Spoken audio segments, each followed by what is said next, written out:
Saúde e terra, saúde e océano. Vides de toda Galiza para significar unha gran efeméride, o centenario das escolas ou da Escola de Ensino Galego.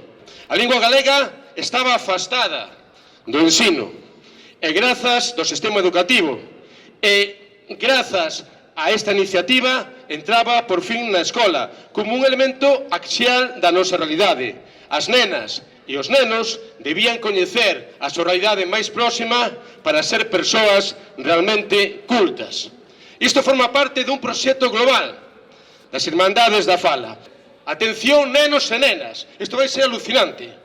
Vencendo as fronteiras espazo-temporais, van estar aquí con nós os primeiros mestres destas escolas. A primeira profesora, Elvira Bau, e o primeiro profesor, Ángel Casal.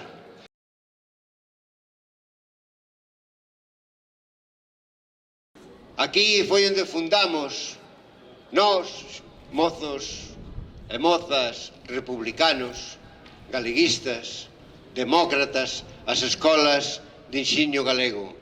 Quizáis tamén como unha reacción a todas aquelas escolas onde se prohibía de facto e onde se burlaban propiamente da nosa lingua.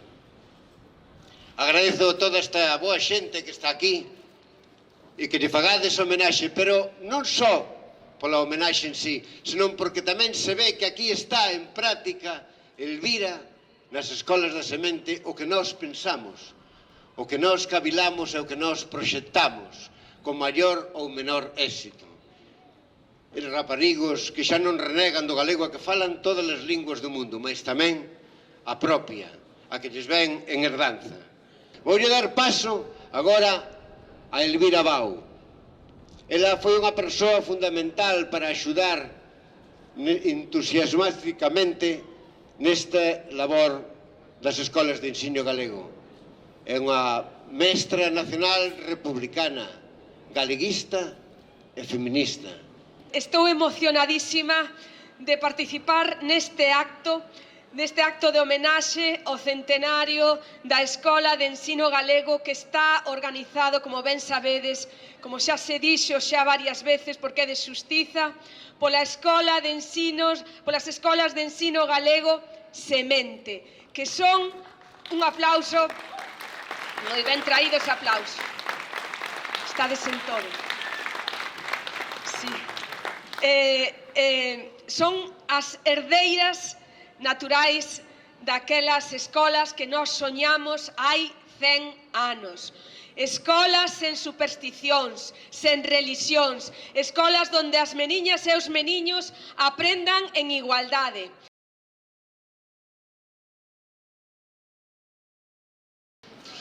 Para as escolas Semente, dicíavos, este é un evento moi emotivo, entre outros aspectos, porque as escolas de ensino galego dannos nome, sentido e orgullo no ambicionado obxectivo de construir a Escola Nacional Galega. 100 anos despois da fundación desta obra patriótica, tal e como sería denominada por Antón Vilar Ponte en 1916, continuamos a camiñar polo mesmo vieiro. Polo vieiro da iniciativa educativa popular para renovar os principios educativos irmandiños. Entre eles, queremos garantir que as futuras xeracións podan descubrir o mundo sen teren que renunciar á nosa lingua e á nosa identidade, desenvolvendo un modelo multilingüe inclusivo cuxo centro de gravidade é a lingua propia de Galiza, o galego. Ademais, promovemos un currículo autocentrado, recoñecendo o conxunto de saberes que fomos construindo ao longo da nosa historia como pobo, en diálogo aberto con outras comunidades políticas, para ofrecelo como contributo único e orixinal á humanidade. Porque, como decía Luis Seoane, queremos enriquecer o mundo coa nosa diferenza. Hoxe, o sorriso de cada unha destas meniñas e meniños demostra que o amor sempre é máis forte que a intolerancia, que a alegría sempre vence o medo, e que o soño de Ángel Casal e de Elvira Bau será concluído. porque xuntos e xuntas, como irmáns da fala, construiremos a Escola Nacional Galega que o noso pobo merece. Obrigado.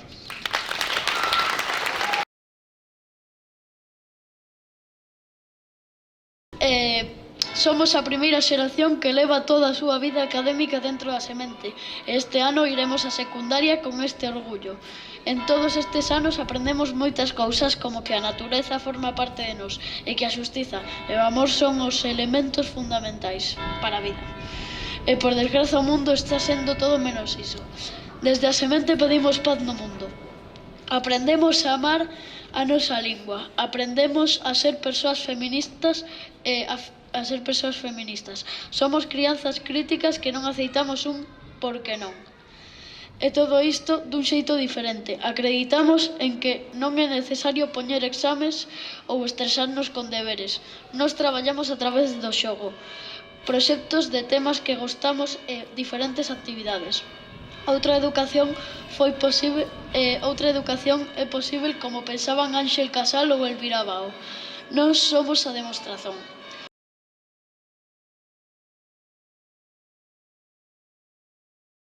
Na historiografía académica relacionada coa historia educativa de Galicia ten un lugar singular a existencia da Escola do Ensiño Galego, Escola, que mantivo a súa actividade na Coruña entre o ano 24 e 30, co amparo das Irmandades da Fala. Así se viu reflectido en varios valiosos textos historiográficos, desde que a profesora Sabela Rivas Barros nos fixo a primeira achega con varios testemunhos persoais, unha vez que nos faltan as oportunas evidencias documentais que o terror fascista do 36 debeu levar por diante. Os papéis comprometían, como sabemos, e había que facelos desaparecer, como en tantos outros casos. Un lugar singular que ven dado daquela escola, do 24 ao 30, pola importancia efectiva da escolarización daquel case centear de rapaciños con amplo uso da lingua galega nun momento nos que na cidade da Coruña aumentaba a escolarización, que porén se desenvolvía en lingua castelá en contradición coa presencia social da lingua galega aquí mesmo, na cidade, transmitida aínda de avós e de pais e nais aos fillos. O uso do galego na Escola do Ensiño criaba unha atmósfera acolledora e máis rica na comunicación, e os nenos vivían así un proceso formativo de alcance cívico e democrático. Ese lugar singular, ben dado tamén pola importancia simbólica da iniciativa. Neste sentido, dicíase na nosa terra, con agudo sentido, as escolas do ensino galego son os cimentos da Galicia do porvir. Escribíase no ano 23, cando o proxecto se poñía en marcha, coa esperanza asentada neste labor escolar, necesariamente o dunha escola nova, con mestres e mestras novas no seu modo de facer, para fortalecer un horizonte social e cultural distinto e valioso para a sociedade galega. Na historia educativa de Galicia, sen dúbida, ten un lugar moi especial a Escola do Ensino Galego, que, como ben nos contaban, xurdiu neste mismo lugar en 1924 e mantivo a súa actividade ata 1930. Eran tempos complexos que precederon a un período escuro da nosa historia, pero hoxe estamos todos e todas aquí para darlle a importancia que merece. Pois nun tempo no que esta cidade aumentaba a escolarización, o galego fíxose un oco no noso ensino grazas a esta escola. Hoxe estamos aquí, 100 anos despois daquel mes de abril, no número 17 de María Pita, na orixe da Escola de Ensino Galego, e onde hoxe ten a súa sede outra iniciativa de interese público como é a Fundación Paideia, a quen agradezo a súa xenerosa colaboración neste evento. Uns anos antes do nacemento da Escola de Ensino Galego, nese balcón, que ese sí que está detrás, Tiago, o que tendes as vosas costas, celebrábamos o ascenso das nosas bravas xogadoras do Depor feminino. Nese balcón izábase por primeira vez nunha institución pública a bandeira galega. Polo tanto, a Coruña, con actos como o de hoxe, fai honra ao seu carácter de cidade guía de Galicia. Unha moi noble e leal cidade, cabeza garda e chave, forza e antemural do Reino de Galicia. Desde o Goberno Municipal seguiremos a promover o galego, a nosa lingua, como símbolo de riqueza de todos os coruñeses e coruñesas, mais tamén e, por suposto, de todos os galegos e galegas. Só así manteremos vivo ese lume que prendeu hai 100 anos neste número 17, grazas sempre á Escola de Ensino Galego. Moitas grazas a todos e a todas pola vosa compañía.